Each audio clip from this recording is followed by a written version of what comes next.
When we began importing HEYM rifles in 2006, the 88B Safari was really the flagship of the HEYM lineup. It had been in the market for well over 25 years and was well established literally around the world. It had a solid reputation with both professional hunters and safari hunters alike. The rifles were always well regulated, they were reliable, and dollar for dollar the overall fit and finish was a cut above what you would expect for a rifle in its price range. But at the same time, I felt like we were limiting our market a bit because the 88 had a few design elements that were more dramatic in styling. Now, on the other hand, the 88 has a very recognizable look to it, specifically with how the metal and the wood fit together at the back of the action. But for a certain enthusiast and a student of the double rifle, it didn't quite fit the historic profile that comes to mind when we think of a box-lock double rifle. And it's that classic British, no bolsters on the side of the action, square action, long water table, short sweeping forend that really work together to create that iconic silhouette from the early 1900s that comes to mind when we envision a double rifle. And that's what I wanted to see, to create, or rather recreate, was a modern box lock of traditional design that was well made, handmade, but yet could capitalize on all the efficiencies of modern 3D design and CNC machining, and in the end be affordable.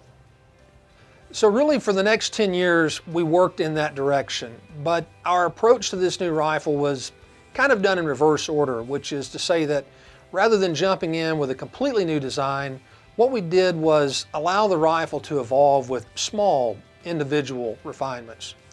For example, the first changes we made were in the barrel contours. We wanted to move as much weight as we could closer to the action or the center of the rifle to better concentrate the rifle's weight in the middle or between the hands. And to the untrained eye, that's not something you would necessarily notice visually, but it is a change that you could definitely appreciate when handling the rifle, not only in how it felt, but more importantly in how it swung and maneuvered. And there were other small changes like the rounding of the bottom of the action and removing some of the square edges and removing the little step on the side just to give it a more streamlined appearance. And developing another frame size specifically suited for the 470 and the 500. Individually, none of these were stark, but each change was a stepping stone that served a specific purpose in moving the rifle design from where it started to where I wanted it to be.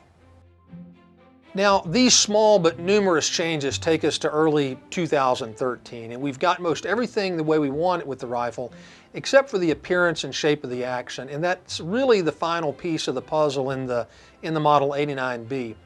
And to that end, we begin to study the more famous pre-war box locks from the British gunmaking trade, and we took design elements from several makers, namely Webley, Jeffrey, Leonard, and I really feel like we picked the best designs from each to incorporate into the Model 89B.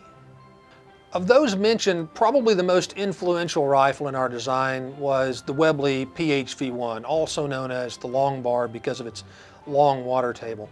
And our action also had a long water table, so by rounding the bottom of the action a little, it not only takes on more of the Webley look, but it also fits the hand better.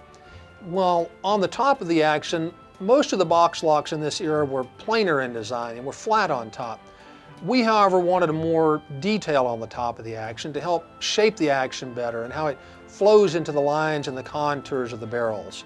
And this is where elements come from Jeffrey are seen, with how round the top of the action is, and so too with the beaded fences around the action. For the shape of the safety, we looked back towards the Webley again and just made one minor modification. The long sloping shape of the Webley safety provides a lot of surface area for your thumb to engage it quickly and positively when going to the fire position, but we felt it was a little difficult to grasp with the tip of your thumb when moving the safety back from fire to safe. So we added a little flat portion to the front that better allows the tip of your thumb to positively engage the safety and move it more solidly. Now, while we're working on metal in Germany, Ralph Martini is in Canada working on finalizing the stock. And specifically, we wanted to open up a grip a bit more while reducing its circumference. Move the nose of the comb back, properly taper the comb, and work out the perfect proportions for the drop points or droppers, because these small details are so critical in making everything look just right.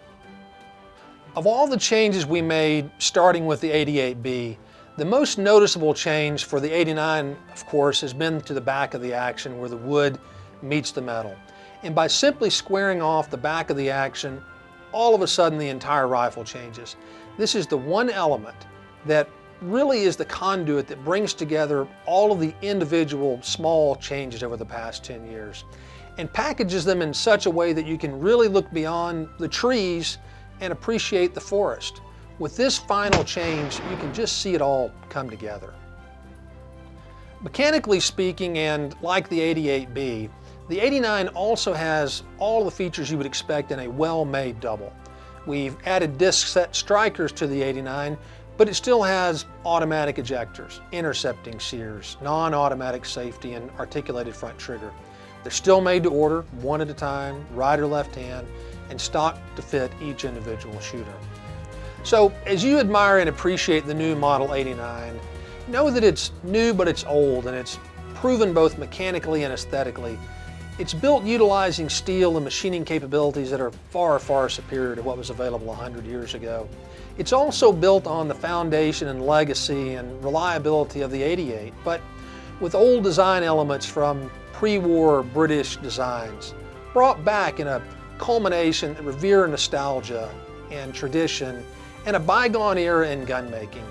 And ultimately, in putting together the best of the old and the new, we're building a proper British double, made in Germany.